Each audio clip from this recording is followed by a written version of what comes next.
Waiting to defend against an attack is an amateur's mistake.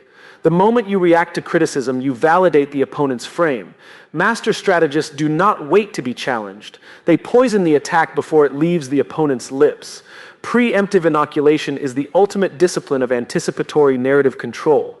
In this masterclass, learn how to expose your own vulnerabilities first, recontextualize flaws into proofs of strength, trap critics in predictable clichés, and achieve absolute psychological immunity.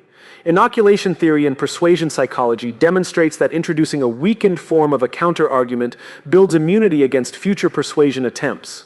When you voluntarily raise your own vulnerability or flaw before an opponent can highlight it, you completely strip the point of its shock value and malice. Opponents rely on the element of surprise to make an accusation land like a bombshell. By stating the potential flaw yourself, calmly, casually, and transparently, you signal absolute confidence and control. The room absorbs the information under your neutral framing, effectively sterilizing the topic. When the opponent tries to bring up the issue later, it feels stale, redundant, and desperate, robbing them of their primary offensive weapon and leaving them with nothing new to attack. Merely acknowledging a weakness is insufficient. Flaw recontextualization is the art of taking an admitted limitation and recasting it as deliberate, high-level discipline or calculated foresight. If your price point is exceptionally high, you frame it not as expensive but as a ruthless filter for uncompromising quality. If your timeline is longer, you frame it as unyielding risk management rather than slowness. By controlling the definition of the flaw before anyone else can label it, you force the room to view your potential liability as proof of strategic rigor.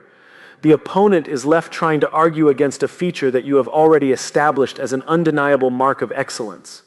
Before an opponent launches their attack, you can systematically ruin its effectiveness by pre-labeling the argument as short-sighted or amateurish. By stating, skeptics who lack operational depth will naturally argue X, you set a psychological snare. If the opponent subsequently raises point X, they instantly categorize themselves under the unflattering label you just defined. The audience automatically views the critic as predictable and superficial rather than insightful. Through strategic narrative poisoning, you make the opponent's planned offensive feel uninspired, effectively silencing their most potent objections before they are even voiced. Victory in high-stakes debate belongs to whoever establishes the measuring stick. The anchor lock is the practice of defining the core metrics of success and failure before the broader discussion begins. Instead of arguing over isolated details, you establish the foundational rules of evaluation. Once the room accepts this overarching baseline frame, all subsequent attacks from the opponent, such as complaints about financial allocation, are rendered irrelevant because they fail to address the primary anchor. You win the argument by compelling everyone in the room to play on a field you engineered.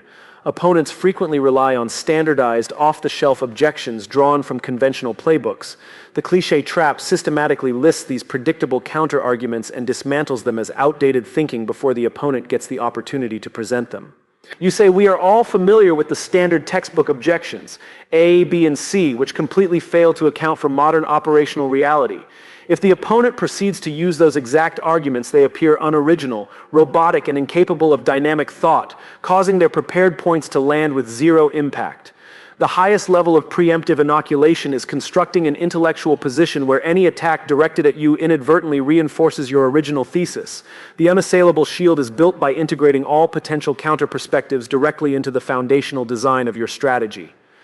You map out every angle of attack, weave those potential criticisms into your initial narrative, and build a structure that absorbs aggressive energy and converts it into momentum. If an opponent criticizes your aggression, it validates your uncompromising commitment. If they criticize your restraint, it validates your strategic patience. Because every liability has been pre-acknowledged, recontextualized, and anchored, the opponent finds themselves swinging into a psychological void.